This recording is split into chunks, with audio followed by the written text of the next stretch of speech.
Assalamualaikum warahmatullahi wabarakatuh. Selamat malam. Perkenalkan, aku Vina Aida Pria dengan NIM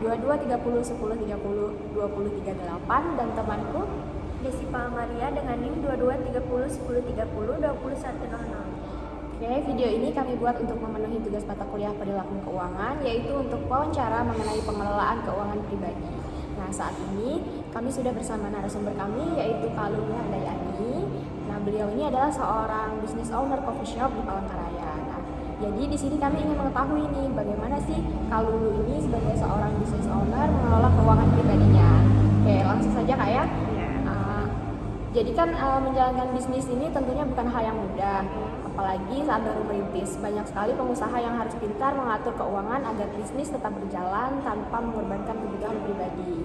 Nah, pertanyaan aku nih Kak, bagaimana sih awalnya Kakak ini mengelola keuangan saat memulai bisnis coffee shop ini? Apakah ada tantangan tertentu yang dihadapi dan juga apakah ada nih perubahan dalam kebiasaan Kakak mengelola keuangan pribadi sejak memiliki bisnis ini Kak?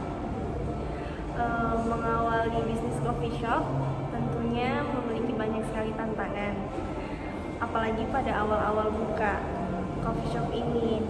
Nah, tantangan awal bagi saya pribadi pada saat pembukaan coffee shop ini itu adalah memisahkan antara kebutuhan bisnis sama kebutuhan pribadi saya. Itu awalnya masih struggle sekali karena sebelumnya kan kita belum pernah pos-posin anggaran pengeluaran ya gitu.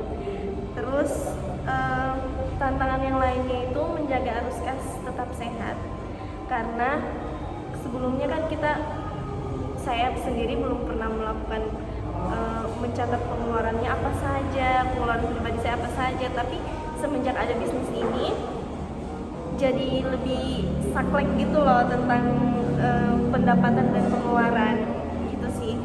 Terus seiring berjalannya waktu, seperti pertanyaannya Vina tadi, apa yang berubah dari perubahan dari kebiasaan keuangan pribadi saya?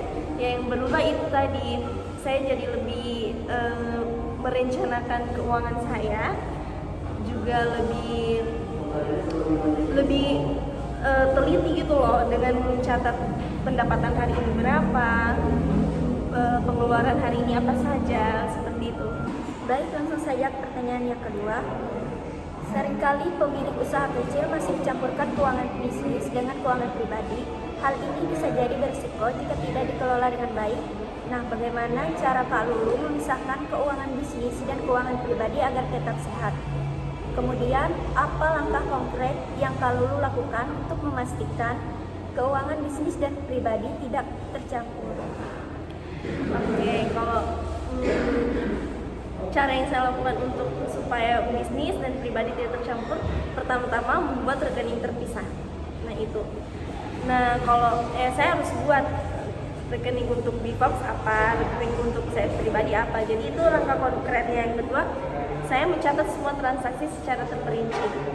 Jadi itu bikin saya tahu, oh, pengeluaran di Bifox hari ini berapa gitu loh.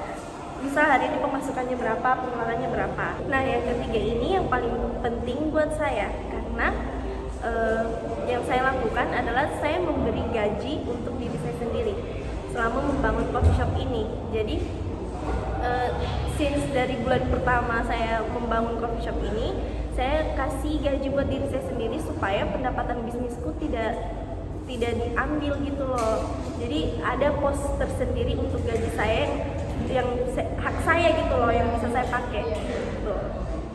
Oke Kak, sekarang ke pertanyaan berikutnya. Nah, pendapatan dari bisnis ini kan bisa naik turun tergantung banyaknya faktor seperti biasanya tren pasar ataupun kondisi ekonomi. Nah, sebagai seorang pemilik bisnis ini tentu harus punya strategi dalam mengelola pengeluarannya kan ya Kak ya. Nah, dari Kakak sendiri bagaimana nih mengatur pengeluaran pribadi agar tetap stabil meskipun pendapatan dari bisnis ini berubah-ubah? Kemudian juga apakah Kakak memiliki pos-pos anggaran tertentu untuk memastikan keuangan pribadi itu tetap aman? Dan juga apakah Kakak ini membuat anggaran pribadi setiap bulannya? Jika iya, bagaimana Kakak membaginya antara kebutuhan, tabungan, ataupun hiburan? Kemudian apakah Kakak ada prioritas utama nih dalam pengeluaran pribadi, misalnya untuk investasi, gaya hidup, atau mungkin pendidikan dan lain-lainnya? Nah, biasanya saya memang membuat anggaran bulanan. Saya juga memisahkan kebutuhan dan keinginan, supaya memisahkan kebutuhan dan keinginan itu tujuannya supaya kita nggak boros gitu loh. Kebutuhan kita yang pokok apa, keinginan saya apa. Jadi saya pisahkan. Apabila pendapatan menurun, pendapatan bisnis saya menurun, saya akan menekan sedikit biaya keinginan gitu loh.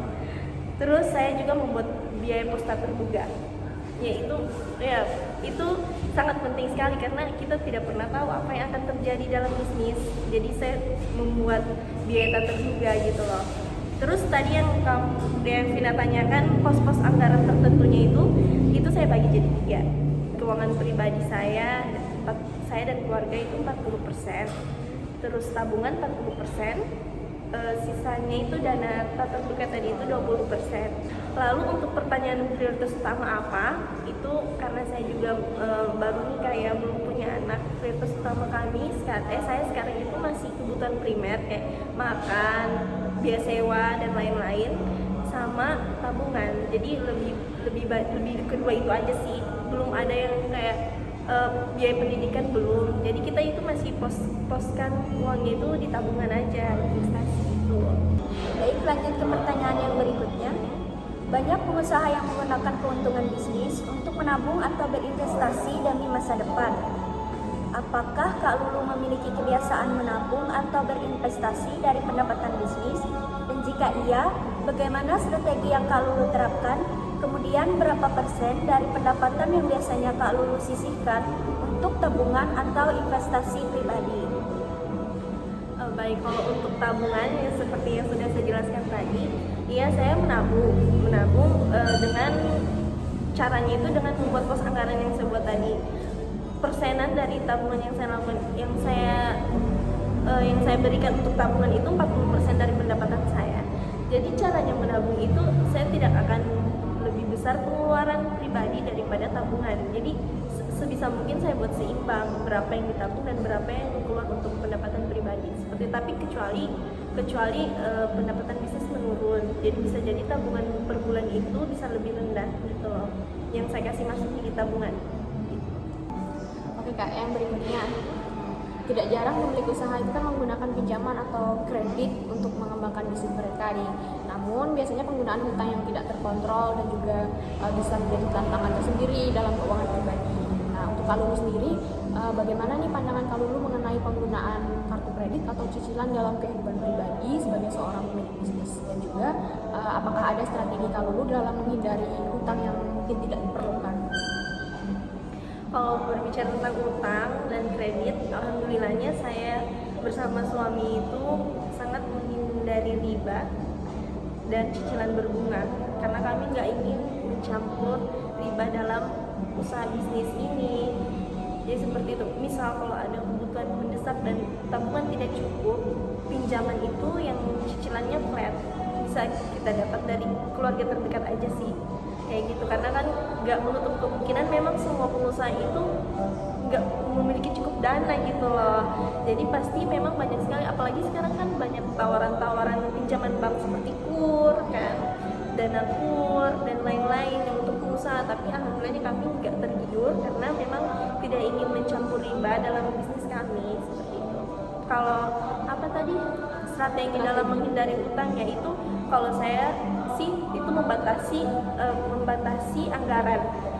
Jadi kayak kita harus punya gitu loh batasan pengeluaran yang kita butuhkan. Misal per bulan itu, misal aja ya, misal per bulan itu pengeluaran maksimal kita itu 2 juta mentok nggak boleh lebih gitu loh. Jadi ya seperti strategi memisahkan keinginan dan kebutuhan dan keinginan itu juga penting, karena jangan ngikutin gaya hidup gitu loh. Karena kan orang-orang sekarang itu utang buat itu FOMO kan, kayak gitu sih. Oke, lanjut lagi Kak. Dalam perjalanan bisnis pasti ada masa-masa sulit, misalnya ketika penjualan menurun atau ada kebutuhan yang mendesak. Nah, pernahkah Kakak menghadapi situasi sulit secara finansial dan bagaimana cara Kakak mengatasinya? Kemudian, apakah Kakak pernah memiliki dana darurat? Dan jika iya, bagaimana cara Kakak membangun dan mengelolanya? Kalau untuk dalam perjalanan bisnis ini pasti ada ya masa-masa sulit. Biasanya ya itu karena penjualan menurun, tapi diatasi dengan apa ya, dengan dana darurat tadi itu. Kan saya dari awal sudah memposkan itu dana darurat dari pendapatan bisnis. Jadi ketika ada hal yang kita tidak inginkan, yang berguna itu dana darurat itu, seperti itu. Jadi cara membangun dan mengelolanya itu 20% yang saya sisihkan tadi dari pendapatan, seperti itu. Untuk yang terakhir nih, nah banyak orang yang bercita-cita memiliki bisnis sendiri, tapi belum tentu siap dalam mengelola keuangannya. Nah, dari Kak Lulu sendiri, apa mungkin ada saran nih Kak bagi calon pengusaha agar bisa menjaga keseimbangan antara keuangan bisnis dan juga keuangan pribadi? Bagi calon pengusaha yang bercita-cita ingin membangun bisnis, menurutku menjaga keseimbangan antara bisnis dan keuangan pribadi itu penting sekali, karena tidak mencampurkan keuangan pribadi dan bisnis itu hal langkah awal lah yang harus kita lakukan dulu kalau mau membangun bisnis. So jangan takut membangun bisnis. Bisa misal kalau belum punya ilmunya bisa searching di YouTube atau Google. Jadi jangan takut membangun bisnis asal kamu sudah pintar ngepost-postin kebutuhan dan keinginan kamu, post-postkan kebutuhan pribadi dan kebutuhan bisnis, itu sudah cukup sih menurutku. Sekian hasil wawancara kami. Kami ucapkan terima kasih kepada Kak Lulu yang sudah menyempatkan waktunya untuk diwawancarai. Semoga apa yang sudah disampaikan oleh Kak Lulu tadi mengenai tips dan trik untuk mengelola keuangan pribadi dapat bermanfaat bagi teman-teman yang menonton. Assalamualaikum warahmatullahi wabarakatuh.